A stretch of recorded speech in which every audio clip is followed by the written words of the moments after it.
Nikola Jokic may new record ngayon. Luka at Reeves, todo kayod ngayon. Ngayon po ipapakita ko sa inyo ang magagandang highlights po na ginawa po ni Luka Doncic at ni Austin Reeves. Dito po muna tayo kay Luka Doncic kung saan na hirap po ang mga Nuggets sa kanya. Hindi po alam kung paano didepensahan si Luka Doncic.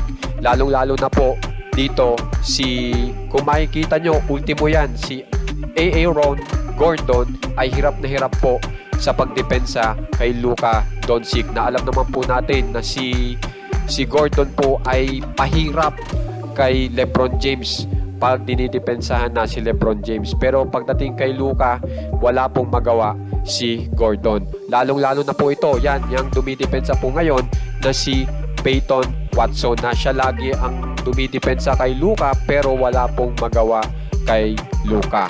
Kaya naman po si Luka ay talagang siya ngayon ang nakakuha ng pinakamaraming points. Yan.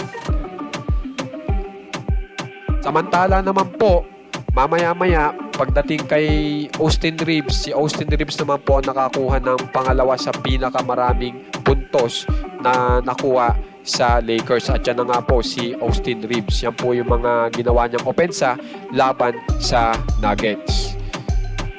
Yan, pasok din po ng pasok. Talagang mala Luka Doncic din po ang galawan ni Reeves. Tapos, kung mapapansin nyo, may long range, tapos meron din po sa loob ang mga tira ni Reeves. Samantala po, habang nangyayari po yan, si LeBron James po ay kapansin-pansin po ang suot kasi naka-costume po siya ng Stadium Series jersey na kapansin-pansin po sa mga madlang people. Yan, tingnan nyo yan, si Austin Reeves. Yan alam niya ang gagawin niya. Kaya talagang hindi pa mabasa ng Nuggets, kaya talagang tinambakan ngayon ang Nuggets ng Lakers. So ngayon naman po, ipakita ko na po sa inyo yung nakuhang record ni Nikola Jokic na napakaganda po. Bali, bago pumunta tayo dyan, ito po si Luka Doncic ay naka 31 points, tapos naka 9 rebounds, 7 assists, samantala naman si Austin Reeves ay naka 22 points, 5 rebounds, 8 assists.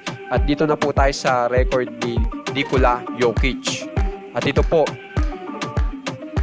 naka 22 po, most assists by a center in a game ever. So napakagaling po sa assist ni Nikola Jokic. Yan po ang kanyang new record ngayon.